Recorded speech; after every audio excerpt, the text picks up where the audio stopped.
저희가 자유토론을 진행하는 데 있어서 제가 부탁드리고자 하는 말씀이 있습니다. 전반부에서 우리 기조발표와 지정토론 관련해서는 전반적으로 우리가 어떤 상황에 처해 있느냐를 중심으로 많이 논의를 해 주신 것 같습니다.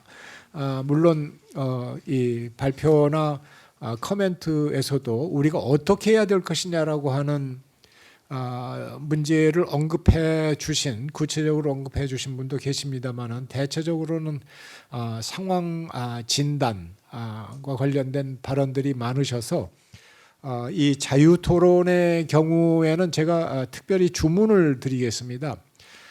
초점을 어디에 맞춰서 이 말씀을 해주시느냐 하면은 앞으로 예를 들어서 6개월 후에 트럼프 대통령이 북한과 대화를 시작한다라고 하는 것을 염두에다 두시고 지금 트럼프 정부의 어떤 성격이나 특성이나 정책적 지향성이라나 또는 한반도 문제에 관한 이슈에 대해서는 그 생각에 대해서는 많이 논의를 해 주셨기 때문에 그런 것들을 감안을 하셨을 때 어떤 무엇을 어떻게 우리는 해야 될 것인가라고 하는 차원에서 정책 재현 차원에서 말씀을 해 주시기를 좀 부탁드립니다. 그래서 그 정책 재현들이 어떻게 초당적으로 모아질 수가 있을 것인가라고 하는 것이 원래 우리 그 회의를 오거나이저하신 통일과 나눔의 의도가 아니실까 싶습니다. 그래서 이 정책 재현 차원에서 구체적으로 무엇을 우리가 해야 될 것인가 라고 하는 부분에 초점을 맞춰서 말씀을 해주시기를 부탁드리고 그 기조 발제와 토론을 통해서 이미 발언을 하신 분들은 그 조금 뒤로 미루고 우선 발언을 그동안에 안 하셨던 분들을 중심으로 해서 제가 부탁을 드리겠는데 발표 시간을 좀 엄격하게 지켜주시면 감사하겠습니다. 2분 30초 드리겠습니다.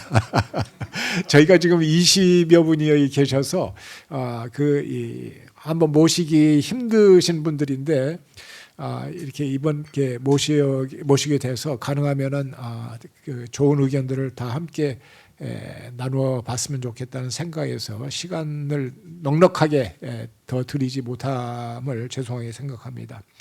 먼저 강원택 교수님 서울대학교 짧게 말씀드리겠습니다. 제가 요즘에 관심을 갖고 있는 사안은 분열된 사회를 어떻게 치유할 것인가 하는 게 저의 요즘의 고민이고 관심사입니다. 근데 그동안 보면 이제 가장 첨예하게 정책적으로 갈등을 빚었던 분야가 통일 안보 분야였던 것 같은데요. 저는 실제로 요즘에 말 그대로 내후 외환에 우리가 처해 있다는 생각을 갖고 있습니다. 근데 이제 요즘에 또 보다 보면 그동안의 여러 가지 경험을 통해서 이런 대외 정책이든 통일 정책과 관련된 부분에 변화가 만들어질 수 있는 가능성도 좀 생기지 않았느냐. 그런 말씀을 좀 드리고 싶습니다. 일단 첫째는 트럼프 등장 이후에 우리가 외교적으로 할 수 있는 공간은 많이 좁아진 것 같습니다. 예전에 비해서. 더구나 이 임기 초기에 트럼프에 맞서서 우리가 독자적으로 할 수 있는 그 룸은 예전에 비해서는 확실히 좁아들었다 이런 생각이 들고요. 북한과 관련해서도 북한이 이제 통일을 바라보는 시선이 완전히 달라졌기 때문에 과거에 우리가 해왔던 그런 논쟁이라는 게 사실 좀 무의미한 것들이 됐다. 새로운 형태의 어프로치가 필요한 시점이 됐다 생각이 듭니다. 그리고 이제 국내 정치적으로 보면 어떤 형태로 결과가 나오든 간에 다음 정부든 아니면 뭐 돌아오든 향후에서 제일 중요한 정치적 과제는 제가 볼 때는 통합이 돼야 될 것 같습니다. 이런 형태의 극단적인 갈등이 계속 유지되기는 뭐 여러 가지 면에서 바람직하지도 않고 또 정책 추진에 힘도 생기지 않을 것 같기 때문에 그 단독이나 일방적인 형태로 전국을 끌고 나갔을 때 갖게 되는 뭐 그 다시 어떤 대선을 치른다고 하더라도 그런 형태의 것들은 어렵다고 생각이 듭니다. 그러니까 뭔가 이제 협치라든지 뭐 그런 형태의 최선의 그 통합과 가까운 제스처가 필요하지 않을까 이런 정치적 상황이고요. 그리고 세 번째로는 제가 이제 구계자의 입장에서 그동안의 대북 정책, 특히 대북 정책이나 뭐 이런 정책을 보게 되면 그냥 5년 하고 싶은 대로 5년 하고 그럼 끝나고 사실 가시적인 성과는 별로 없고 그다음에 또 다시 이제 냉탕 온탕으로 계속 바뀌어 나가는 형태의 시스템이 계속되어 왔다고 봅니다. 그래서 이미 해볼 만큼 저는 다 해봤다고 생각이 되거든요. 원하는 만큼 우리가 이런 정책을 한번 바꿔보자. 또 바꿔보자. 이런 건 다 됐는데 실제로 제가 지금 와서 보면 그나마 지속성을 갖고 유지되어 왔던 정책은 노태우 정부 때 있었던 한반도 공동체 통일 방안 같이 여야가 모두 다 합의해 줬던 형태의 정책만이 지속성을 갖고 계속 이어져 오고 있습니다. 지금까지. 그래서 우리가 지금 필요한 상황은 제가 볼 때는 이렇게 지속성 있고 이런 불필요한 갈등을 좀 없애면서 올 수 있느냐가 지금 제일 중요한 것 같고 특히 그것이 국내 정치적 상황과 맞물리면서 이런 경험하지 못한 새로운 그 국제 질서를 맞이하면서 여기에 대처해 나가기 위해서는 사실 내부적인 그런 위기감의 공유라는 게 필요할 것 같고 그렇다면 뭔가 다름을 자꾸 강조하고 새로움을 강조하기보다는 이제는 좀 차이를 줄이고 정책적 지점에서의 수렴의 그러니까 공동의 부분이나 공동의 문제의식을 많이 밝히는 형태의 노력이 저는 필요할 것 같고요. 아까 문정희 교수님도 이야기하셨지만 저도 비슷한 생각인데요. 이런 포럼이 일단 밑바닥이 되는 형태가 되고 이 이후에는 이게 이제 정치권이라든지 혹은 정책 수립자들과의 그런 걸 통해서 뭔가 공통의 분모와 공통의 문제의식을 찾아 나가는 형태로 이제 접근하려고 하는 것이 중요하지 않나 이런 생각이 듭니다. 그래서 여기서 논의되는 여러 가지 형태의 것들이 저는 뭐 구슬이 아무리 소말이라도 뼈에 보배란 말 요즘 많이 쓰는데요. 실질적으로 어떻게 이제 한 20여 년 동안에 통일 정책과 뭐 남북 관계든 대외 관계를 둘러싼 보수와 진보 간에 서로 다른 저는 이제 냉탕 온탕의 그 정책적 전환이 있었다고 생각을 하는데 이제 그 정도 경험했으면 저는 충분하지 않나 이런 생각이 들거든요.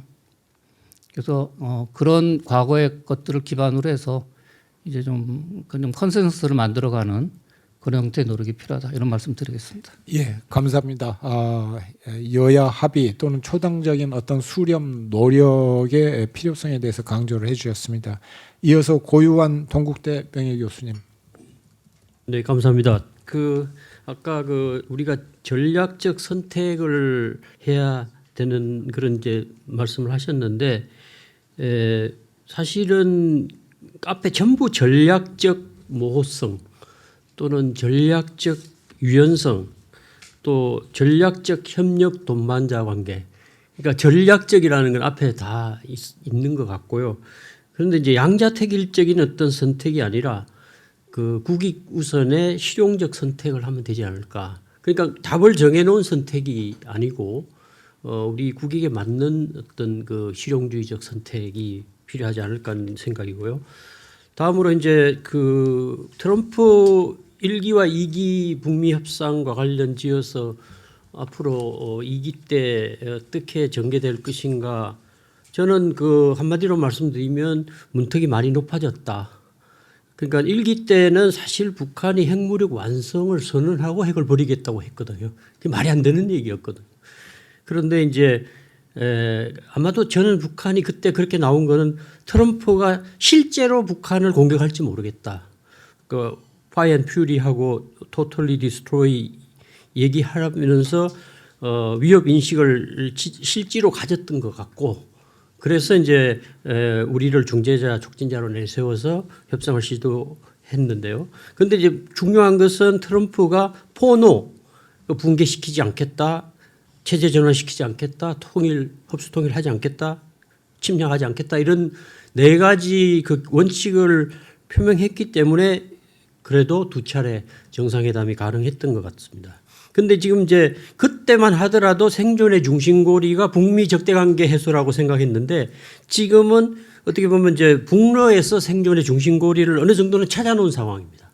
그렇기 때문에 그 문턱이 상당히 높아졌고 핵무력 부분에서도 상당히 지금은 높아진 상황입니다. 그래서 이게 협상이 되려면 트럼프 행정부가 북한의 달라진 국가 전략을 인식하고 그걸 수용할 수 있을 때 가능한 얘기인데요.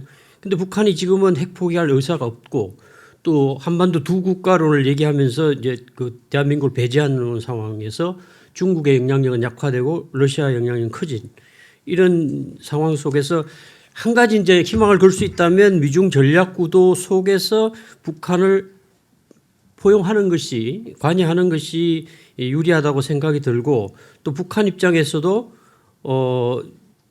관계 정상화라는 관점에서 접근한다면 할 수도 있다. 그러니까 핵이라든가 이런 것은 그 현재 그 상태를 어느 정도 인정을 받은 가운데 92년 한중 수교처럼 정전협정이라든가 이런 모든 복잡한 문제를 두고 그 상태에서 우선 관계를 푸는 방식으로 먼저 정리한 다음에 나머지 문제들을 풀어나가는 방식이라면 가능한데 과연 가능하겠는가 하는 것이고요. 끝으로 이 밝은 미래라는 부분에서도 트럼프가 생각하는 밝은 미래하고 북한이 생각하는 밝은 미래의 기본적인 차이가 있어서 이런 데서 어떤 그 접합점을 절충점을 찾을 수 있느냐가 중요하다고 하겠습니다. 예, 감사합니다. 미중 전략 관계 그 전략 구도 속에서 북한에 대한 인게이지먼트가 필요하다라고 하는 말씀이 중요한 말씀이라고 생각을 합니다.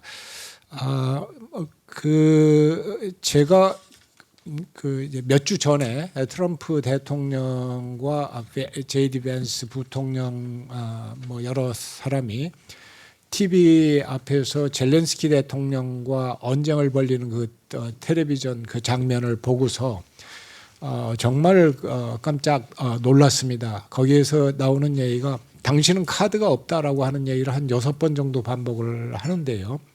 전형적인 어떤 트럼프식 접근법을 갖다 보여주고 있는 것 같습니다. 근데 좀 더 비관적으로 제가 보았는지는 모르겠으나 그 상황에서 제가 느낀 건 한국도 저렇게 될 수 있는 가능성이 전혀 없는 건 아니지 않는가 하는 그런 생각이 듭니다. 왜냐하면은 이 한국은 기본적으로 프리라이더라고 하는 무임승차 국가고 이 제대로 내야 될 거를 안 내고 이 미국으로부터 이 무역 이 흑자를 갖다 엄청 보고 있는 나라다라고 하는 생각이 강하기 때문에 이제 그런 상황에서 만약에 미북 간의 그 협상이 시작이 된다 그랬을 때 아마 우리 일반 국민들의 관심사는 우리가 우크라이나처럼 되는 거는 아니야라고 하는 생각일 겁니다. 근데 그런 생각이 그 현실화되지 않도록 하기 위해서 구체적으로 우리가 무엇을 할 수가 있을 것인가라고 하는 점들을 좀 논의를 해주시면은 좋을 것 같습니다. 예를 들자면은 트럼프 대통령은 굉장히 퍼스널한 관계, 인간관계를 중시하는 사람이고 상대국 국가 리더하고 관계가 좋으면 그 나라하고 국가 관계가 좋은 걸로 이렇게 등치하는 생각을 갖고 계신 분인데 이 사람에게 어떻게 어프로치를 해야 될 것이냐 퍼스널한 관점에서 이제 웬 한미 간에 걸려 있는 문제가 이 방위비 분담 인상 문제도 걸려 있고 주한 미군 문제 역할 변경 문제도 걸려 있고 이런 이슈들을 우리가 어떻게 접근을 하면서 영향력을 강화하고 트럼프 대통령의 생각을 바꿀 수 있을 것인가 그런 구체적인 이슈들도 좀 짚어주시면은 대단히 감사하겠습니다. 이어서 권은민 김현장 법률사무소 변호사님. 예, 감사합니다. 이제 오늘 앞에서 쭉 말씀하신 게 세상이 급변하고 있고 전대미문의 상황이다. 그러면 우리는 무엇을 할 것인가? 근데 저는 헌법 개정 문제를 말씀드리고 싶습니다. 우리 헌법이 현행 헌법이 1987년에 만들어졌고 거기에서 이제 북한과 통일 관련 조항은 4조에 하나가 있죠. 통일을 지향한다, 자유민주적 기본 질서에 입각한다, 통일 정책을 수립하고 추진한다 이렇게 되어 있습니다. 근데 현실을 보면 법제적으로는 2005년에 남북관계 발전법이라는 법을 이 통일 정책에 관한 법을 만들었습니다. 근데 그 법의 주요 내용은 남북 합의서를 어떻게 하느냐, 그다음에 남북 대표를 어떻게 하느냐 이런 문제지 통일을 어떤 절차를 거치고 어떤 방향으로 할 것인가 그리고 통일된 나라는 어떤 모습이 될 것인가에 대한 논의도 없고 그림도 없고 그것을 어떤 구체적으로 어떻게 하라는 내용도 없습니다. 그런데 그 당시로 생각해 보면 충분히 이해할 수 있는 것입니다. 1987년은 그 이전에 남북 교류가 전혀 없던 시절이었고 그 이후에 이제 급변했죠. 1987년 지금 우리가 아는 모든 남북 정상회담, 남북 회담은 다 그 이후에 일어났습니다. 5차례의 정상회담과 260번의 합의를 했습니다.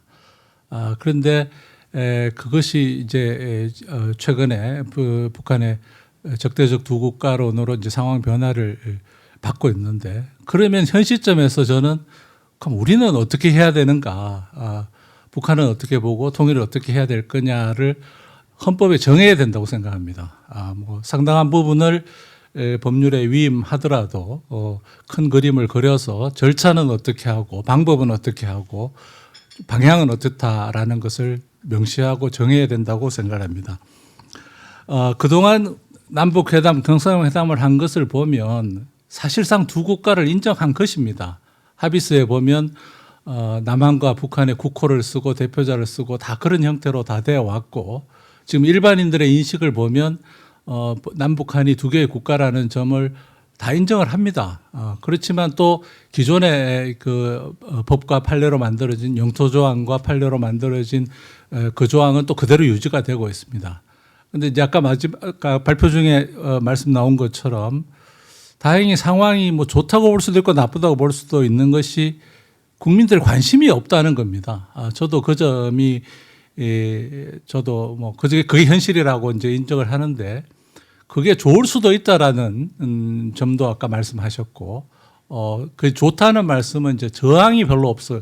소모적인 논쟁이 적을 것이다라는 점에서는 좋을 수도 있다는 것이죠. 그래서 오늘 이런 자리 같이 초당적 전문가들이 의견을 자꾸 모아간다면 사실 대부분의 의견은 저는 한 80%는 이미 모아져 있다고 생각합니다. 뭐 우선순위나 방법이 다를 뿐인 것이지.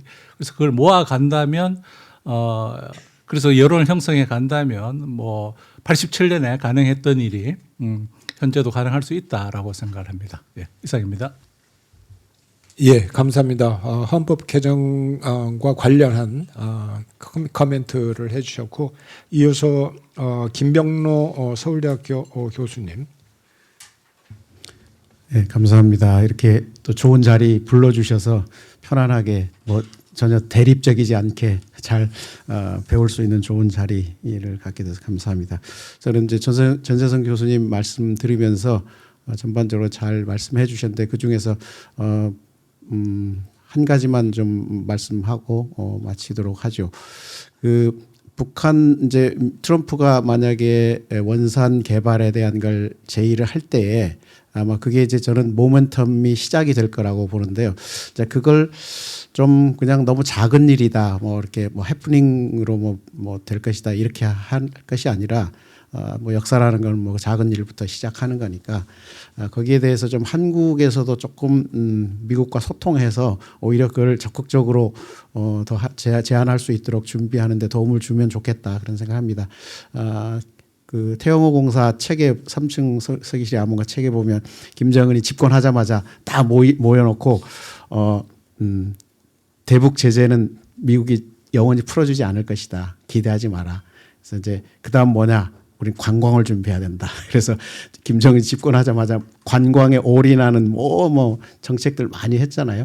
우린 처음에 그게 왜 저렇게 하는지 잘 이해를 못했는데 그러고 보면 이제 코로나 때문에 이게 좀 타격을 받긴 했지만 이제 다시 회복이 돼서 이제 관광에 대해서 상당히 이제 북한도 준비를 하고 해왔고, 그러니까 그것들이 트럼프의 정책과 맞아 떨어져서 오히려 안보 문제를 이제 경제와 연계시켜서 풀고자 하는 뭐 굉장히 고도의 뭐 전략 아니겠습니까? 이제 그런 점에서 그 제안들을 좀 잘 실행될 수 있도록 우리가 좀 적극 지원하면 어떻겠나 그런 생각이 들고, 그걸 위해서는 이제 미국과 협력하는 거는 당연히 이제 그동안에 쭉 뭐 안보 문제와 어떻게 연계시키는가는 이제 다 플랜이 있으니까 그걸 활용하면서 이제 지금 최근에 이제 러시아와 북한이 가까워지고 있고, 또 한국도 90년대 초반에는 러시아와 관계가 굉장히 좋았던 때가 있지 않았습니까? 그래서 오히려 이제 문재인 정부 때 뭐 신북방 정책이라고 하면서 이제 러시아를 빼뜨리고 했는데, 오히려 지금 보면 이제 신북방 정책이란 게 지금 좀 필요할 것 같아요. 러시아와 오히려 한국이 적극적으로 관계를 개선하면서 이 프로세스에 러시아가 북한에게 좀 약간 압박을 하든지 중재를 하든지 해서 이게 정말 미국과 소통을 잘 할 수 있도록, 그러면 이제 뭐 그 전제는 미러 관계가 이제 잘 된다는 걸 전제로 해야 될 텐데, 이제 그런 부분을 우리가 이렇게 잘 조정해 나가면서 전략을 가지고 좀 추진할 수 있도록, 실행될 수 있도록 잘 준비하면 어떻겠나 이런 생각합니다. 예, 감사합니다. 보다 적극적으로 이 관광이라든지 이런 문제에 대해서 그 트럼프의 접근법을 우리가 나서서 제안을 하는 그런 방식을 코멘트를 해주셨습니다. 김병현 교수님. 전 첫 번째로 이 시대가 변했기 때문에 우리 전략도 변했다고 생각합니다. 그 기존에 이제 이 구도를 그대로 이렇게 가지고 생각하면은 그 새로운 창의적인 접근이 안 될 것 같아요. 첫 번째는 우리를 make us big 같아요. 우리를 크게 만들어야 문제를 풀 수 있다. 즉 미중 갈등이 최면한 구조에서 그 사이 어떻게 할 것인가의 생각이 되면은 아마 이 구도 영향을 직접 받는 나라가 한국이기 때문에 안 될 것이다. 그래서 우리가 이 구도에 그래도 어느 정도 영향을 미칠 만큼의 힘을 가져야 한다. 그 힘이란 것은 아마 첫 번째로 가장 가성비 높은 그 자산은 그 한일 협력 같아요. 그러니까 일본과 연대하고 연합하고, 그 다음에 뭐 유럽이나 호주랑 이렇게 같이 연대해서 일종의 미중 갈등에 어느 정도의 영향 행사할 수 있는 고래 싸움의 새우는 아니고 약간 상어가 되어야 된다 하고 생각하고 있습니다. 근데 그런 면에서 전략이 필요하다 싶고요. 두 번째는 저는 그래도 한국이 우크라이나처럼 뭐 이렇게 뭐 고초를 당하지 않을 거라고 생각하는 이유는 한국의 뭐 첨단 제조뿐만 아니라 한국을 팽했을 경우에 미국의 기회비용이 크다고 생각합니다.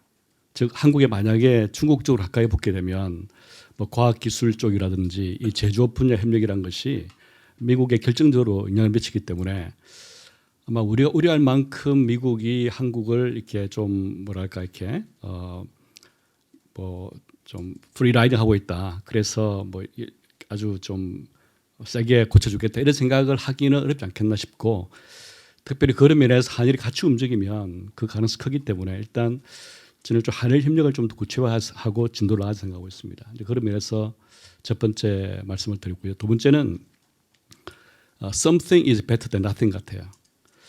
우리가 이제 그동안 걱정하는 것이 코리아 파싱이라고 그러는 건데, 저는 만약에 개인적으로 뭐 전력을 다해서 비핵화 협상해야 되겠지만 그게 어려워지고 북한의 핵을 동결한 협상이 일어난다 그러면 어떻게 할 것이냐. 저는 받아들이는 게 낫다고 생각합니다. 그게 오히려 아무것도 없는 것보다 낫다 생각합니다. 그 이유는 일단 북한이 저는 5년 동안 이대로 계속 간다고 생각 안 합니다. 어떤 식으로든 뭐 변화가 있을 텐데 그런 변화를 미연에 방지하고 어떤 면에서는 이제 리스크를 좀 줄이는 거죠. 저는 그 북한의 핵 동결 협상 자체보다 더 나쁜 것은 우리의 그 어떤 그 로드맵이나 조건이 반영되지 않은 협상인 것 같아요. 다시 말하면 협상의 조건을 잘 짜면 모양은 동결 협상인데 실제 효과는 비핵화로 갈 수도 있어요. 제가 볼 때는 그런 로드맵 만들어야 된다 생각하고 있습니다. 세 번째는 타이밍이 키 같아요. 그런데 우리가 이제 정부가 바뀌고 이렇게 되면 또 새로운 정부가 빨리 북한 문제를 풀어보자 싶어서 러시아 하게 되면 그게 또 실패의 지름길 같아요. 이게 지정하기 연관됐기 때문에 언제 그걸 할 것인가 이 타이밍이 매우 중요하거든요. 어떤 분들은 이제 과연 협상이 열릴까 걱정도 하겠지만 저는 이 북한이 지금 같은 북러 밀착을 계속해도 딜레마 같아요. 데이터를 보면 그 작년에 이제 중국하고 북한 무역에서 중국이 의도적인지 모르겠으나 북한이 수출하는 그 제재 품목들 수출을 많이 막고 있어요.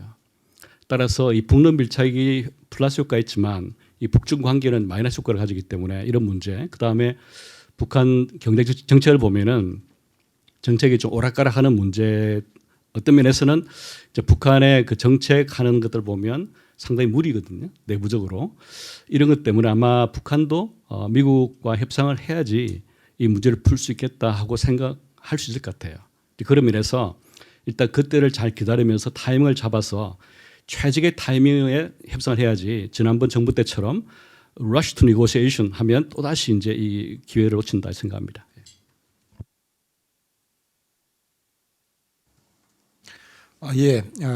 그 구체적인 이슈들을 좀 짚어 주셨습니다. 우리가 분명히 미국을 향해서 가지고 있는 카드들이 있다고 생각을 하는데 그 카드를 제대로 어떻게 활용을 할 것이냐라고 하는 전략이나 전술이 필요할 것이고 그러한 전략 전술에 대한 구체적인 이슈들에 대한 예를 들어서 분담금을 얼마나 올려줄 것이냐 말 것이냐 하는 문제라든지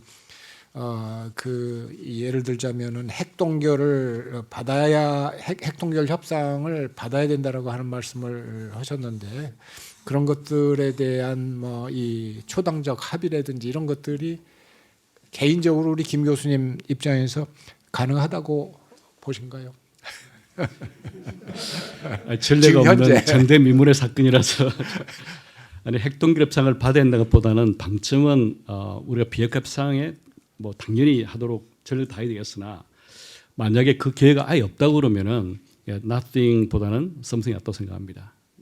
그리고 이 분담금 문제나 이런 것들은 제 생각으로는 중요한 문제 아닌 것 같아요. 우리가 그런 방금 충분한 돈도 있고 하기 때문에 그런 그 마이크로한 문제를 가지고서 이 한국과 미국 사이 갈등을 유발해보다는 더 크게 판을 키워서 give and take의 판을 키워서 이렇게 서로 주고받아야 될 것 같아요. 그래서 마이크로하게 뭐 이거 빼고 더하고 이런 것보다는 하여튼 미국과 주고받는 판을 크게 키워서 예를 들면 미국이 이제 리쇼어링 하는데 한국에 코쇼어링 하자 이런 식으로 역제안해가지고 이 제조업의 코쇼어링을 추구하고 이런 거 돼야지 하나를 주고받고 이렇게 뭐 돈을 줄까 말까 이런 것은 이미 우리 한국이 그런 것들을 이렇게 가지고 놀할 수 있는 뭐랄까 이렇게 그런 너무 작은 한국을 만든 것 같아요. 한국을 좀 빅하게 생각하면 좋겠어요. 예, 좋은 말씀 감사합니다. 이어서 윤여상 북한인권정보센터 소장님 말씀해 주시겠습니다. 네, 반갑습니다. 저는 북한 인권을 집중적으로 연구하는 연구자인데요. 트럼프 2기 대북 정책 우리 발제 토론 6 다 했지만 인권 이야기가 한마디도 제기되지 않았다는 것 자체가 지금 트럼프 대통령의 정책적 입장인 것 같습니다.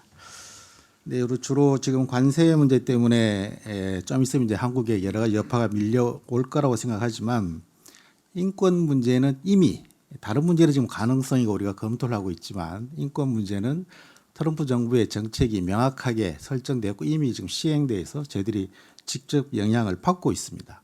아마 이런 직접 영향을 받고 있는 건 저희 외에는 잘 없을 것 같은데 이런 사례가 아마 여러 영역에 확산될 수 있기 때문에 그 내용을 잠깐 말씀을 드리겠습니다. 사실 1기 트럼프 출범했을 때 초기에 핵과 인권 문제를 굉장히 중요하게 강조했습니다. 아마 다 아실 거예요. 그러다가 하노이 회담 준비 단계로 넘어가면서 핵 문제는 계속 의제로 남아 있었지만 인권 문제는 1기가 마칠 때까지 전혀 언급되지 않았습니다. 즉각 사라졌습니다. 그리고 그때 대북 인권 대사도 임명하지 않았었고요. 그러니까 초기에는 핵과 인권 문제를 북한 문제를 다루는 핵심적인 의제로 사용했지만 핵 의제와 대화 분위기로 접어들면서 인권은 거추장스러운 수준이 아니고 전혀 언급을 회피하는 수준으로 마쳤습니다. 근데 지금 2기가 출범한 직후에 1월 20일에 미국이 꼭 북한 인권만 타깃으로 한 건 아니죠. 해외 원조 미국 국민의 세금이 해외로 지원되는 것은 일괄적으로 막는 조치에 서명을 했습니다.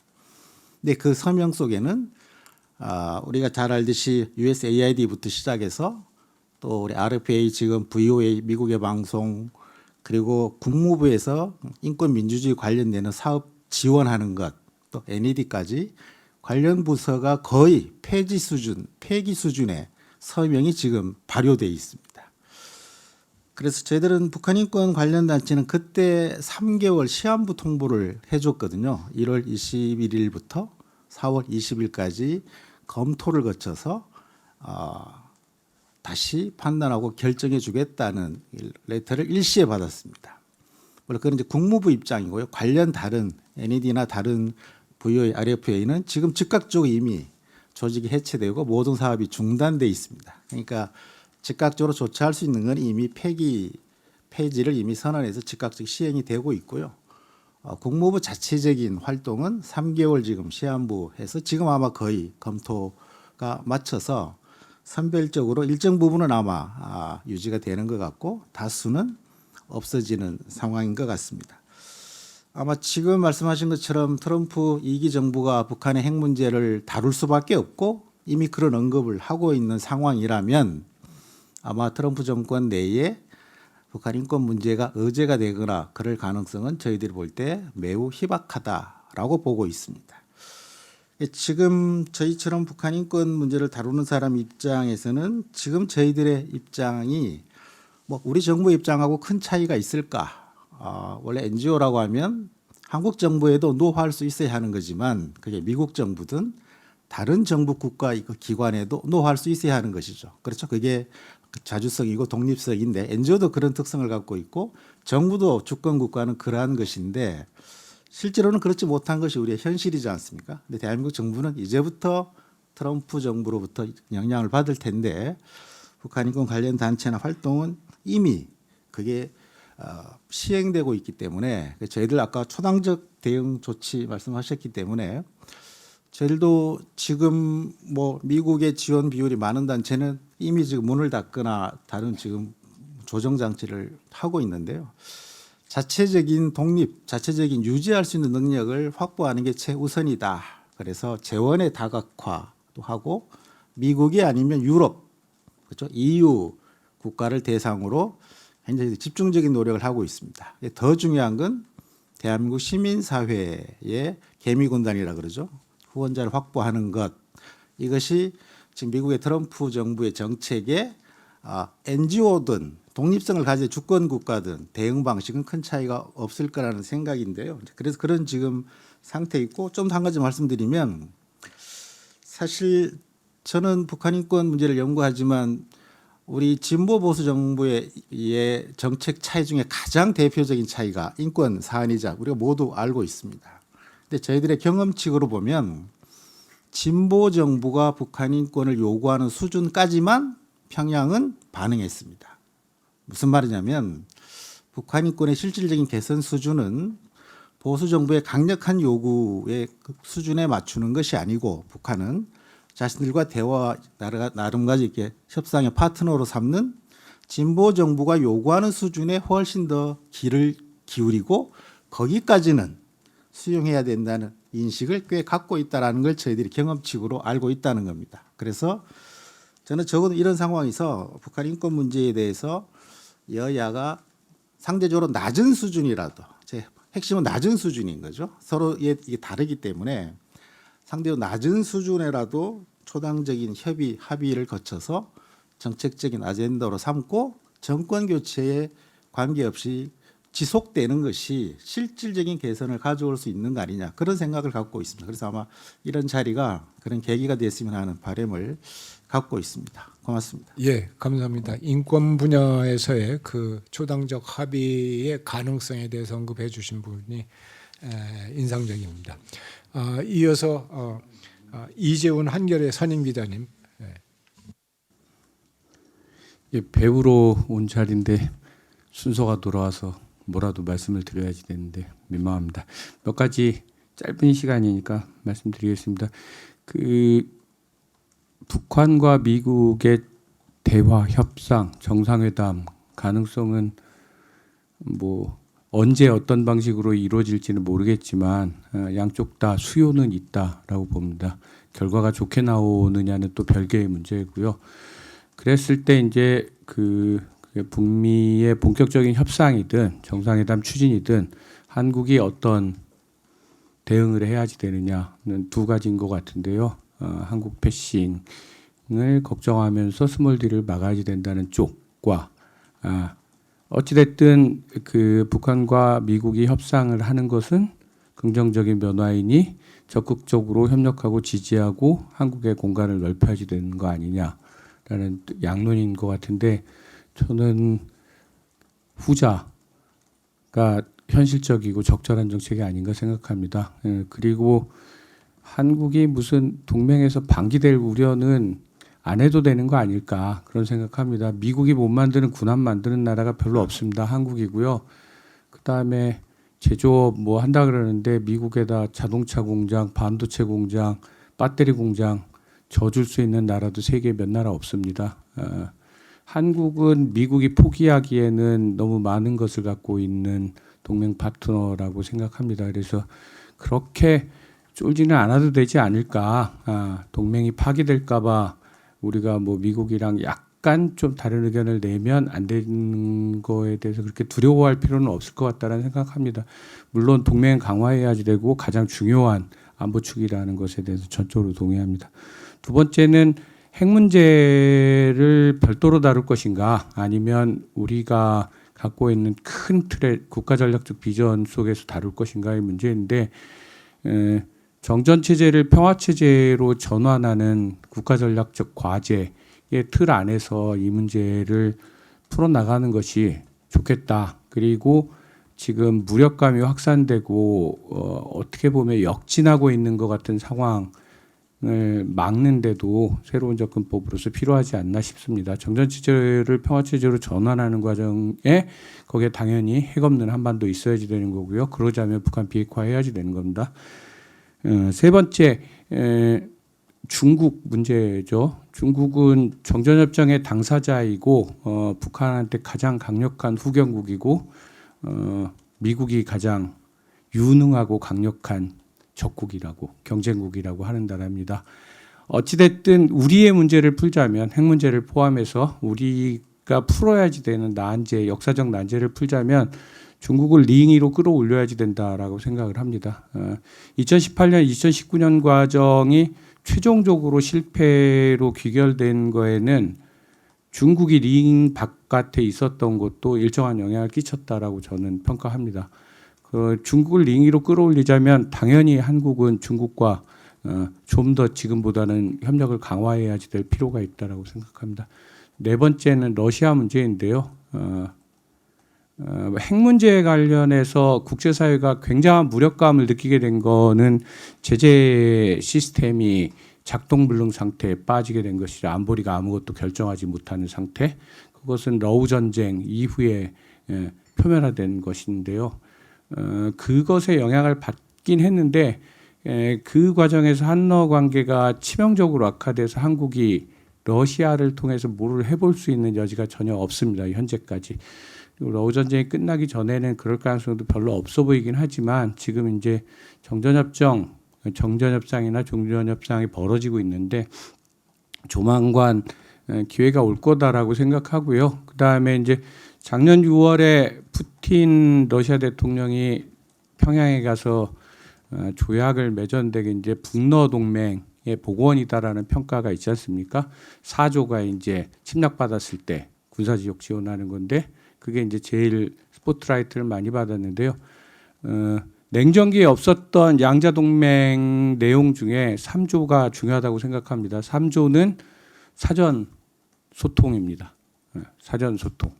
이 사전 소통은 양자가 필요해서 했겠지만 우리가 어떻게 대응하느냐 그리고 한러 관계가 어떤 식으로 변화하느냐에 따라선 한국이 북한의 군사적 행동과 군사적 도발을 제어하는데 러시아를 활용할 수도 있다라는 생각이 듭니다. 그러니까 뭐 러시아랑 친하게 지내자는 게 뭐 당위적인 목표나 이런 거라기보다는 안보 전략적 측면에서도 러시아와의 관계를 일정한 수준으로 끌어올리는 것은 필수 불가결한 과제다라고 생각합니다. 마치겠습니다. 예, 러시아, 중국 이런 국가들과 관련해 가지고 우리가 좀 더 적극적으로 접근을 할 필요가 있다라고 하는 이야기를 해주셨습니다. 이어서 이종원 통일관한 상임이사님 뭐 하실 말씀 있습니다. 예. 통일 전문가 선생님들 이렇게 한 자리에 모셔놓고 아주 특별 가의를 받고 있다는 생각이 듭니다. 그래서 많은 것을 배웠고 또 굉장히 좋은 인사이트를 얻었습니다. 그래서 더 많은 것을 좀 듣고 배우기 위해서 저는 제 얘기는 생략하고 다음 선생님들께 제 시간을 좀 드려서 더 많이 듣도록 하겠습니다. 고맙습니다. 입니다. 이하원 조선일보 외교안보 에디터님. 네, 감사합니다. 앞에서 발표해 주신 여러 선배님들도 얘기를 듣다 보니까 제가 오늘 좀 말씀드리려는 게 소수파에 속하는 거 아닌가 좀 그런 생각이 좀 드는데 몇 가지 저도 짧은 시간이지만 좀 정리해서 말씀을 드리겠습니다. 우선 저는 트럼프하고 김정은 만남이 생각보다도 좀 빨리 이루어질 가능성이 있지 않을까. 이 두 사람 다 이제 사기꾼인데 서로 사기꾼이 사기꾼을 좀 알아보거든요. 어차피 두 사람이 뭔가 본질적인 거를 하지는 않고 서로가 서로를 활용하는 건데 트럼프가 이미 서너 차례에 걸쳐서 트럼프와 김정은과 대화하고 싶다라고 얘기를 하고 또 소통하고까지 하고 있다라고까지 얘기한 건 뭔가 저는 한 달 전부터 물밑 접촉이 충분히 이루어지고 있는 거 아닌가 싶어서 이게 두 사람의 어떤 그런 서로의 김정은 같은 경우에는 특별히 꼭 이게 미국으로부터 얻어내는 게 크지는 않더라도 푸틴과 이미 이제 어깨를 나란히 하는 입장이 됐고 또 트럼프와 다시 한번 어깨를 나란히 하는 사진이 나가거나 하는 게 저는 그게 크게 손해가 되지 않을 거라고 판단돼서 또 트럼프는 여러 가지 상황이 좀 어려워지면 국면 전환용으로 밥 우드워드가 쓴 책에 보면 그게 나옵니다. 트럼프가 김정은 만났을 때 이런 것들을 가장 첫 문제로 하니까 어마어마한 카메라가 있었다. 나는 돈 한 푼 안 들이고 기자들 모아서 홍보하는데 성공했다라고 한 게 있습니다. 그러면 두 번째로 이제 아무것도 없는 상태에서 만날 수는 없기 때문에 김정은이 핵 포기 안 할 거라는 건 누구나도 알고 있는데 그러면 여기서 꼬시기 위해서 트럼프는 뭘 과연 내놓을까? 저는 주한미군은 미끼로 쓸 가능성이 좀 있지 않나라고 봅니다. 우리가 다 지금 많이 아는 것처럼 마크 에스퍼 국방장관이 쓴 책에 분명히 나옵니다. 트럼프가 하도 주한미군 철수하겠다고 해서 옆에 있던 폼페이오 국무장관이 이기 때 재선하면 이기 때 하십시오라고 있습니다. 그리고 이 세미나 좀 준비를 하면서 존 볼튼이 쓴 그 일이 일어난 그 방을 다시 보면 지치지 않는 열망으로 미국 주한미군을 철수하려고 했다라는 표현이 나와서 제가 원문을 찾아봤습니다. 그랬더니 지치지 않는을 번역을 이거를 원래는 렐런틀리스입니다. 아주 끈질긴 이 번역을 한 사람이 누군지 모르지만 굉장히 잘했다고 생각하는데 결국 주한미군의 문재인 교수님도 얘기했지만은 주한미군의 역할 변경과 거기 더불어서 저는 감축 또는 철수까지도 거론이 되는 그런 상황에서 최근에 조세균 대사에게 공개석상에서 질문한 적이 있습니다. 주한미군이 어느 정도 있으면 좋겠다라고 제가 물어보고 했더니 놀랍게도 인계철선 역할을 얘기를 하고 28,500명을 얘기를 해서 그게 기사라고 생각이 돼서 그거를 써서 기록으로 남겼습니다. 물론 조세균 대사 데리고 어느 정도까지 역할을 할지는 모르지만 저는 문 교수님하고 이 부분에 대해서는 동의하는 거에 대해서 굉장히 기쁘게 생각하는데 주한미군이 어떤 식으로 변화할지 그 주한미군은 28,500명에서 2만 명은 우리가 있어야 되는 건지 사실 스트라이크 여단을 제외하고는 행정병력이 많기 때문에 좀 줄여도 상관이 없다는 평가도 있습니다. 그 부분에 대해서 우리가 먼저 카드를 있어야 된다고 생각합니다. 세 번째는 이제 제네바 합의, 결국은 제네바 합의로 돌아가는데 이 부분은 문 교수님에 대해서는 저는 반대할 수밖에 없는데 결국은 다시 북한하고 군축 협상이 되든 뭐가 하든 어쨌든 북한의 현상을 더 핵무기를 가지는 것을 반대해야 되느냐라고 말씀을 하시고 또 김병현 교수님도 말씀을 하셨는데 저는 여기에 대해서 전면적으로 반대를 합니다. 이거는 작년이 제네바 합의 30주년이었는데 이거는 아무리 말을 돌리고 돌려도 북한을 지금의 핵 국가로 만들어준 제네바 합의의 재판입니다. 북한이 얼마나 그 제네바 합의를 이용을 해서 보상과 동결이라는 프레임을 내놓고 자기들이 유리한 거는 가져가면서 동결만 시켜놓은 상태였고, 그때 영변의 시설을 이거를 뭐 파괴하느니 뭐 하느니 여러 가지 쇼를 했지만 모두 허상이라는 걸 드러나서, 저는 적어도 제가 어떤 다른 대안을 갖고 있지는 않습니다만 적어도 제네바 합의의 재판이 되는 것만은 이것만은 안 된다라고 얘기를 해야 된다고 생각을 합니다.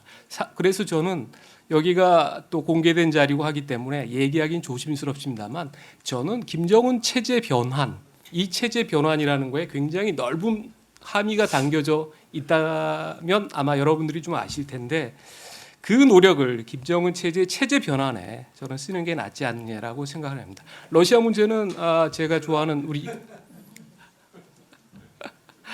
이재훈 기자가 얘기를 했는데, 러시아 그 전재순 교수님께서는 장기 후원자로는 한계가 있지 않느냐라고 했는데, 저는 좀 달리 봐야 되지 않느냐라고 생각을 하는 게, 우크라이나 전쟁을 계기로 피를 흘린 혈맹이 됐습니다. 김정은은 태어나지도 않았을 때 1950년에 그 6.25 전쟁의 그 효과를 갖고 있는 거기 때문에 우리가 이 문제는 좀 다시 봐야 되지 않나. 윤석열 정부의 외교안보 정책은 저는 최소한 B+는 된다고 봐왔는데, 김성환 안보실장님 사임 이후에 러시아에 대한 정책은 F 중에 F입니다. 완전히 러시아로부터 유린당하는 결과를 나왔는데, 저는 이재훈 서른 기자가 한 얘기처럼 뭔가 러시아에 대해서 우리가 좀 적합한 정책이 필요하지 않나 생각이 되고요.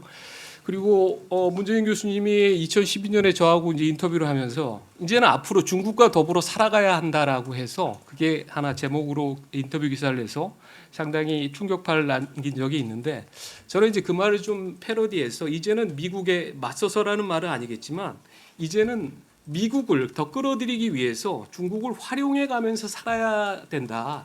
그 방법을 좀 연구해야 되지 않는가. 저는 사실 외교의 공간이 좀 넓어지고 있다라고 보는 게, 중국이 작년에 우리를 비자 면제국에 포함을 시켰고, 그리고 시진핑이 에이펙에 오는 문제로 굉장히 속을 썩일 줄 알았는데 아주 스무스하게 잘 돼가고 있습니다.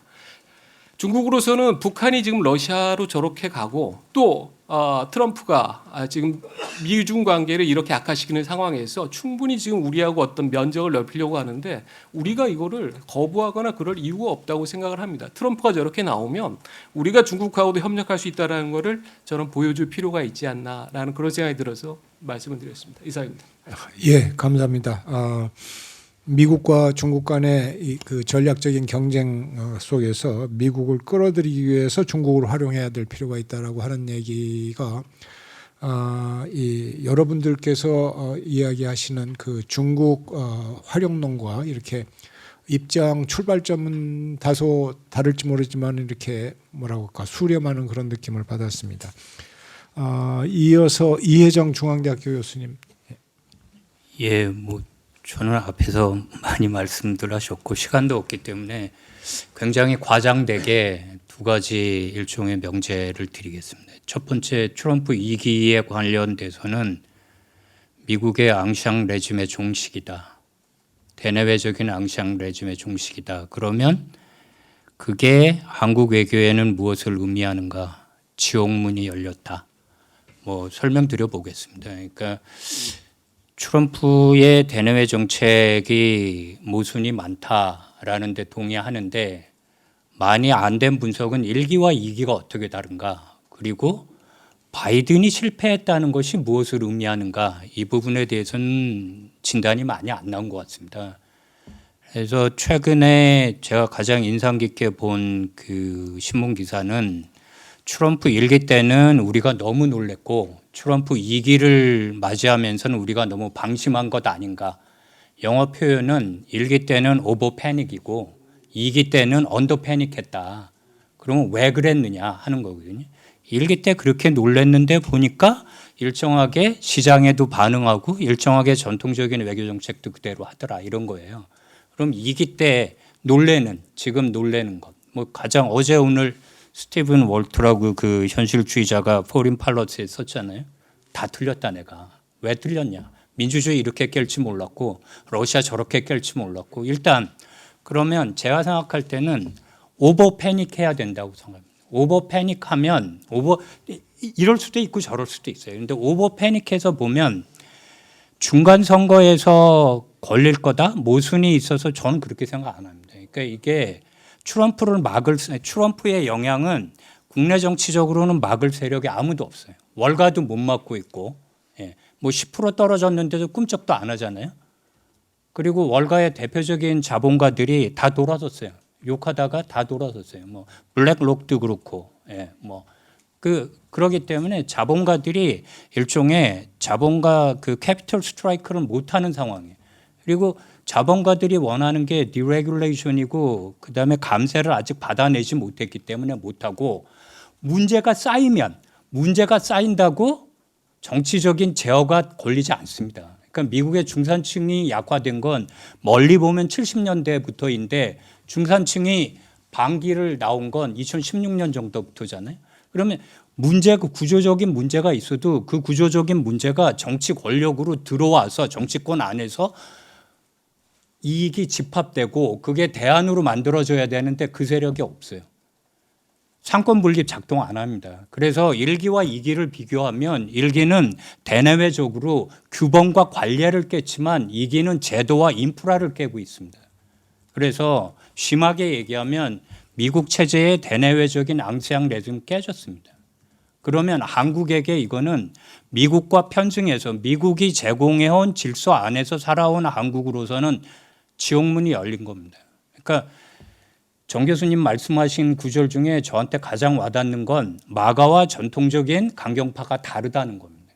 그러니까 예를 하나만 들어보겠습니다. 그러니까 그 정보 당국에서 Annual Threat Assessment라는 거 하잖아요. 매년 24년하고 25년 거만 제가 오늘 오기 전에 잠깐 비교해 봤습니다. 국가 순으로 미국의 그 애드버서리 수는 똑같습니다. 중국, 러시아, 이란, 북한입니다. 체계가 바뀌었습니다. 마가는 마약 카르텔이 먼저 옵니다. 마약 카르텔이 먼저 오고 그다음에 테러리스트가 옵니다. 그다음에 또 그러면 중국에 대한 평가, 러시아에 대한 평가가 많이 바뀌었습니다. 24년 바이든 정부 중국에 대한 평가는 ambitious but anxious예요. 불안하기 때문에 약점이 있다는 거였는데 이번에는 이 4개의 국가, 크링크라고 월스트리트 저널에서 모았지만 중국이 4개의 국가에 대해서 그렇게 긴밀하게 협력하고 있지 않고 중국이 미국에 도전하지만 미국과 충돌하지 않으려고 하는 겁니다. 그게 굉장히 많이 바뀐 상태에서 오기 때문에 중국 견제에 올인하면 미국과 타협이 가능할 거라고 하는 것은 제 생각에 환상이라고 봅니다. 그리고 링키지가 작동할 거냐? 다 터질 겁니다. 분담금은 분담금대로 때리고 그다음에 관세로 인한 건 관세로 인한 것대로 얻어 터질 겁니다. 지옥문이 열렸다고 생각하고 한국이 바기닝 파워가 있느냐? 없다고 생각합니다. 지금 같은 초당파적으로 한미동맹이 신성화된 상태에서는 없다고 봅니다. 저는. 예, 여기까지 하겠습니다.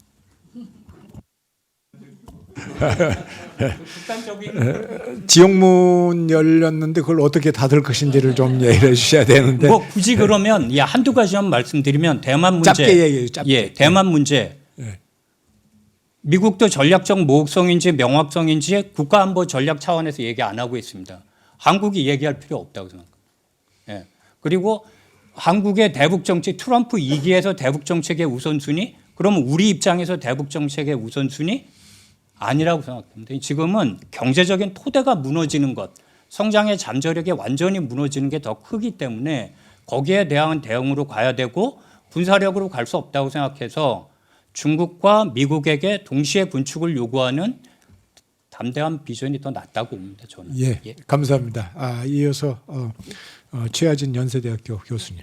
저는 조금 다른 입장에서 말씀을 드리겠는데 우선 저희 통일과 나눔 이사장님을 비롯해서 통일과 나눔 재단에 제가 감사를 드리고 싶은 이유가 이 이외에 초당적 통일 정책 전문가 포럼이 이제 생겨나기 전에 2023년도에 한국 정치학회와 통일과 나눔 재단이 굉장히 이걸 주제로 대형 컨퍼런스를 열었어요. 그래서 그 점에 대해서 다시 한번 감사드리고요. 그리고 제가 이 회의에서 몇 가지 인상 깊은 결과를 말씀드리면 이때 여기 몇 분은 그때 회의에 참석을 하셨는데 그때 제가 주요 패널에 전직 통일부 장관님께서 양당의 두 분의 장관님께서 참석하셨는데 1989년에 노태우 정권에서 초당적 공동체 통일 방안이 만들어질 때 수백 차례의 어떤 검토와 협의 준비가 있었다고 이제 말씀을 하셨거든요. 근데 저는 이런 점에서 봤을 때 저희가 사실 오늘 얘기는 안 나왔는데 정치 지도자의 의지와 커미트먼트가 얼마나 중요한지,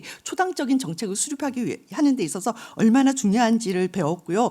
또 하나는 그 이제 1989년에 만들어진 민족 공동체 통일 방안이 이제 너무 아웃 오브 데이트 된 거 아니냐, 한번 좀 수정이나 개정을 해야 되는 거 아니냐는 의견이 있었는데, 그때 말씀하신 것이 사실은 이 1단계조차도 올라가 본 적이 없기 때문에 저희가 그 민족 통일 방안이 진짜 효과가 있는지 없는지도 사실은 판단할 수 있는 수준도 아니라는 굉장히 좀 안타까운 또 말씀도 해주셨고, 또 하나 그 긍정적인 뉴스는 그 이제 청년층들이 통일 문제에 굉장히 관심도 없고 북한에도 관심이 없는데, 사실은 이렇게 접촉 경험이 있는 경우에는 이제 그 통일에 대한 관심과 북한에 대한 관심이 올라간다, 이런 이제 뭐라 그러지, 이제 그 발표 결과들이 있었어요. 그래서 저는 사실 이런 초당적인 노력이 굉장히 중요하다. 지금 통일과 나눔에서 하고 있는 NGO에서의 노력도 중요하지만, 그 문정인 선생님하고 강원택 교수님께서 말씀하신 어떤 정부 차원, 국회 차원에서의 어떤 그 기구 설립이 저는 굉장히 시급하다라고 보고 있고요. 그리고 이게 사실은 그 사실 저희가 자문 기구들이 많지 않아요. 자문 기구보다는 좀 더 강력한 어떤 좀 구속력이 있는 기구를 이제 만들어서 진짜 전직, 뭐 현직, 국회 정치가 전문가들이 좀 모여서 정말 정부에 대한 평가도 하고 공개하고 이제 대안도 제시하는 좀 더 강력한 기구가 설립되기를 바라고 있습니다.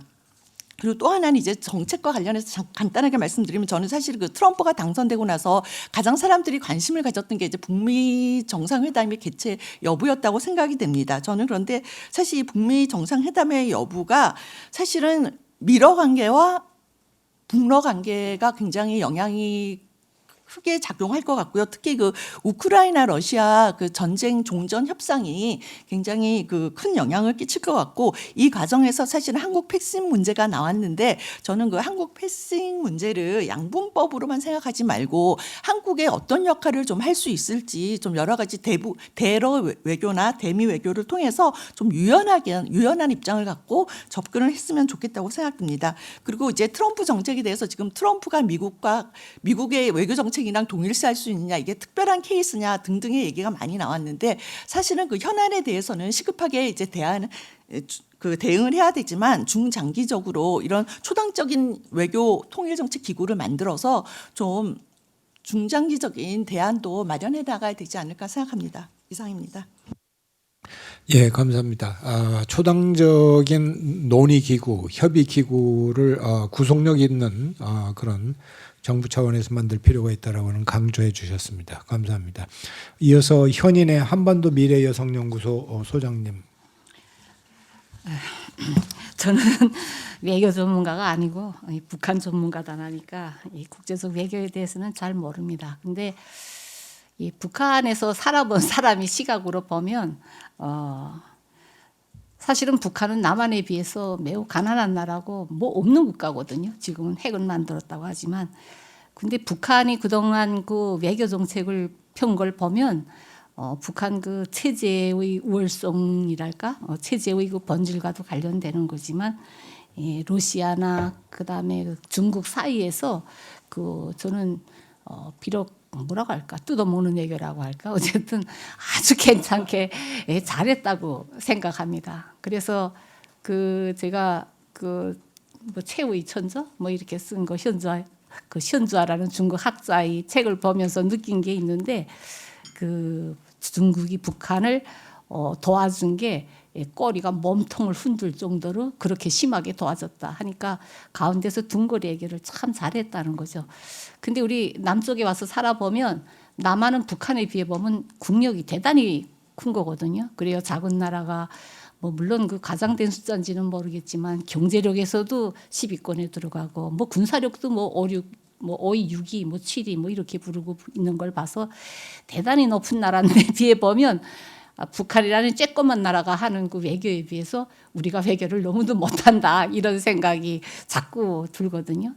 그래 그 이유가 뭘까 하고 가만 생각해 보면 북한이 원래 그 체제라는 게 그 대통령이 하고 싶으면 자기가 하고픈 대로 하는데 우리 남한은 하도 국내 정치 영향을 받으니까 그걸 하나로 묶어내기가 너무 힘들어서 그런 것 같습니다. 그래서 오늘과 같은 이런 덕난의 시기에 우리가 지금 이사장님이 소집한 이런 그 초당적인 이게 의견을 합치하는 게 아주 중요하지 않나 그렇게 생각합니다. 그래 앞에서 많은 분들이 토론을 했지만 우리도 뭐 중국과 미국 사이에서 또 러시아와 북한 사이에서 뭐 이렇게 사실 하나 골고 할 수 있는 문제가 참 많은데 이 여론을 지금 우리가 종합하지 못해서 모든 게 다 문제로 되고 있지 않냐. 물론 이 민주주의 국가라는 게 북한처럼 뭐 앞으로 가다만 온 나라가 하나로 갈 수는 없겠지만은 우리 사회가 너무 국론이 절반으로 딱 그 분열되다 나니까 정치가 그 국론에 휩쓸릴 수밖에 없고 그래서 결국은 우리의 힘이 그 외교력으로 나타나지 못하고 있지 않냐 이런 생각을 제가 새삼스럽게 이 자리에서 하게 되는 것 같습니다. 근데 중요한 거는 이걸 누구나 다 가슴 아파하지만 합치는 방도가 아직까지 하나도 없다는 거예요. 그래 뭐 미국에서도 둘로 딱 양분돼 있고 우리도 양분돼 있고 그래 저는 그 민주주의에 대해서 요즘에 자꾸 회의감이 생겨나거든요. 그래 민주주의가 과연 이게 같은가 그 진짜 해결책으로 되냐. 그러니까 제가 이거 이 가상의 민주주의의 그 허상의 민주주의의 비난을 그 비판의 시각을 가지고 있는지 모르겠는데 이 민주주의라는 정치 방식에 대해서 많은 그 생각을 하게 되고요. 그다음에 이 특히 이렇게 위기 시기에 이렇게 나라가 분열돼 있는 게 진짜 이게 위기를 더 만드는 게 아닌가. 그래 북한에서 김일성이 항상 말한 게 뭔가 하면 우리나라가 망한 중요한 이유는 그때 그 봉건 말기에 이조 말기에 그 나라가 다 이 종파로 파벌로 다 분열돼 있었기 때문에 결국은 우리나라가 망했다. 그래서 우리나라가 망하지 않자면 하나로 묶어야 된다. 이래가지고 주민들을 설득하는 그 수단으로 삼고 있는데 김일성이 그 낡은 논리지만 지금 위기 시기에는 합치는 방법을 연구하는 게 제일 중요할 것 같다 개인적으로 한데 아직은 우리가 방법을 찾지 못했고 우리가 이 자리에 앉아서 이렇게 같이 토론하는 게 그 첫걸음으로 됐으면 좋겠다 그런 생각을 가져봅니다. 이상입니다. 예, 감사합니다. 북한에서 생활해 보시는 분의 그 시각에서 여러 가지 좋은 이야기를 말씀을 해주셨고 민주주의에 대한 회의감이 든다 그러셨는데 그거는 뭐 전 세계적인 현상인 것 같습니다.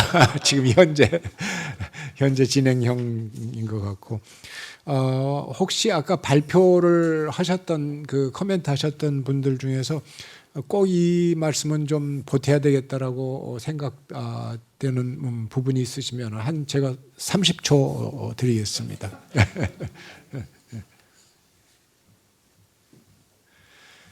예, 그러시면 시간이 많이 지나서 이제 저는 뭐 요약을 많이 할 필요가 없습니다. 사실은 왜냐하면은 우리 조동우 교수님께서 그 역할을 담당을 해주셨기 때문에 조 교수님께서 해주실 걸로 이제 잘 해주실 걸로 보는데 한 서너 가지 이렇게 일종의 그 뭐라고 할까 합의라고 할까 그런 포인트들은 등장을 하는 것 같습니다. 중국과 러시아에 대해서 좀 더 적극적으로 외교적으로 활용을 해야 될 필요가 있다라고 하는 말씀들이 많으셨고 그다음에 미국의 대북 협상식 그 패싱 관련해 가지고는 전반적으로 우리도 뭔가 카드가 상당히 있다라고 하는 점을 이야기를 해주셨고 그런 맥락에서 오히려 적극적으로 좀 과감하게 그 판을 우리가 좀 제시할 거 제시하고 하면서 좀 나가면은 좋겠다라고 하는 말씀. 그 다음에 초당적인 논의 기구를 좀 확장 발전하는 게 좋겠다라고 하는 그런 말씀도 의미 있는 지적이신 것 같습니다. 좀 더 자세한 내용은 우리 조동호 교수님께서 요약을 해주시겠습니다. 조 교수님. 많은 세미나에 참석해봤지만 이렇게 끝나자마자 요약해서 정리해서 보고하라는 적은 처음입니다. 제가 이영선 이사님과의 개인적인 관계만 아니면은 아예 그냥 안 왔을 텐데 한번 간략하게 한번 해보겠습니다. 제가 보니까 대략 한 전 교수님의 발표를 보니까 4가지 정도 주제로 나눠질 수도 생각했습니다. 하나는 미국 내부 정세에 관한 것, 두 번째 미국 대북 정책에 관한 것, 세 번째는 북한은 어떻게 나올 것이냐, 그리고 마지막으로 우리는 어떻게 할 것이냐. 세 번째에 대해서는 거의 이야기는 없었습니다. 미국 내부 정세는 그냥 간략히 생각하면 다 비슷한 것 같습니다. 하나는 미국이 쇠퇴하고 있다. 둘째, 트럼프의 그 내부의 정책 자체도 아직 불확실하고 정치들 간에도 이제 상호 모순 상충되는 점이 발견된다. 제가 듣기에 좀 재미있는 한 2가지 정도의 그 발언은 제국의 폭정, 미국 없는 한국 수출 주도론의 종말 같은 것에 우리가 좀 고민을 해보자라는 거고, 하지만 또 한쪽에서는 사실 미국이 여전히 국제 질서의 중심이고 자유주의 국제 질서의 리더십 역할을 할 것이다 라고 약간 좀 반대되는 의견도 좀 있었습니다. 미국의 대북 정책과 관련해서는 조만간 미국의 대북 그 접근 이랄까 협상이 시작될 것이다라는 의견과 빠른 시간 내는 쉽지 않을 것이다라는 의견이 좀 갈려 있었습니다. 다른 것도 몇 가지 좀 소개드릴 만한 것만 말씀드리면은 중국은 아마 그 북미 접근을 싫어할 것이다. 그리고 또 이 미국은 북한이 이미 비핵화 의지가 없는 걸 확인했는데 왜 굳이 그 트럼프가 나오려고 할 것인가라는 근본적인 질문도 있었습니다. 또 뭐 트럼프는 뭐 관심을 끌고는 싶지만 관심은 없다라는 식의 그 표현도 있었습니다.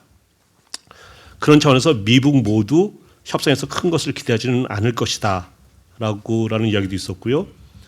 과연 6년 만에 만나는데 과연 셈법이 두 나라가 같을 거냐, 결국 뭐가 결과가 나오려면 결국은 새로운 셈법이 나와야 할 때 가능할 것이다 라는 그런 그 지적도 있었습니다.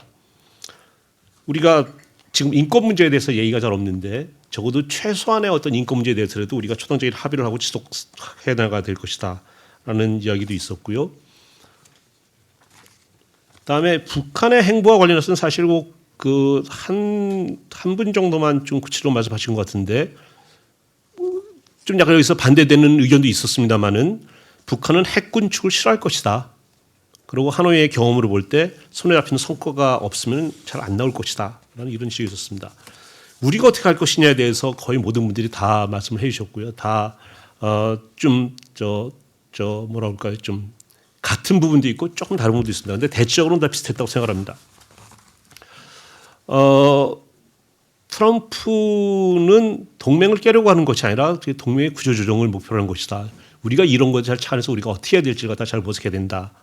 그리고 우리도 참 이게 예를 들어서 미국의 대중 전략이라고 하는 것이 우리의 문제가 아니라 그건 뭐 일본의 문제고 뭐 호주의 문제고 이럴 게 아니라 우리 문제라는 식의 사고가 좀 있어야 될 거 아니냐 하는 것이고요. 미국은 한국을 무임승차국으로 보고 있고 반면에 북한에 대해서는 핵도 만드는 대단한 나라는 인식을 하고 있다. 따라서 우리가 헌법 제3조에 대해서도 좀 심각하게 좀 고민할 필요가 있다. 우리가 좀 현실적이고 실용적인 사고를 해야 된다. 우리가 뭐 등등 이런 얘기도 있었고요. 중국과의 관계가 중요하다. 러시아와의 관계가 중요하다는 말은 뭐 상당히 많은 분들이 다 말씀을 해주셨습니다. 좀 더 구체적으로는 문재인 교수님께서 그 미국의 대중 위협과 우리의 대북 위협의 간극을 어떻게 줄일 것이냐. 그래서 많은 이슈에서 예를 들어서 전자권이나 뭐 방위 분담에서 원천적이고 어떤 선제적인 그런 노력이 필요하다라는 걸 했고요.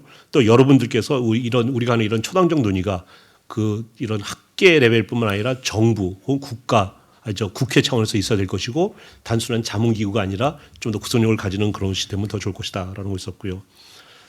또 여러분들이 우리 국민이 지금 북한 문제에 대해서 관심이 없다. 이것이 오히려 기회일 수 있다. 잘하면 참 오히려 좋을 것이다라는 말씀 있었고요. 하영선 교수님께서 좀 새로운 말씀을 해주셨는데요. 생성 AI 시대의 통일은 그러면 어떤 모습이어야 될 거냐. 저 개인적으로 미처 생각하지 못했던 이슈인데요. 이건 굉장히 중요한 이슈일 것 같습니다. 특히 젊은 세대들의 통일 비전을 위해서는. 과거 싱가포르 북미 협상 당시에는 북한으로서는 생존이 걸린 문제였는데 이제는 환경이 많이 변했다라는 지적도 있었고요. 헌법이 87년 헌법이기 때문에 거기에는 통일에 대한 구체적인 그림이 없었다. 그래서 적어도 큰 그림이라도 이제는 좀 넣어야 된다. 헌법 수정이 필요하다라는 거 있었고요. 트럼프도 관광에 관심이 있고 북한도 관광에 관심이 있으니까 우리가 예를 들어서 그런 구체적인 그 그림을 그려서 좀 지원할 필요가 있다라는 거 있었고요. 그 make us big, something is better than nothing, timing is key 이런 김병현 교수님의 그 세 가지 그 조언도 있었습니다.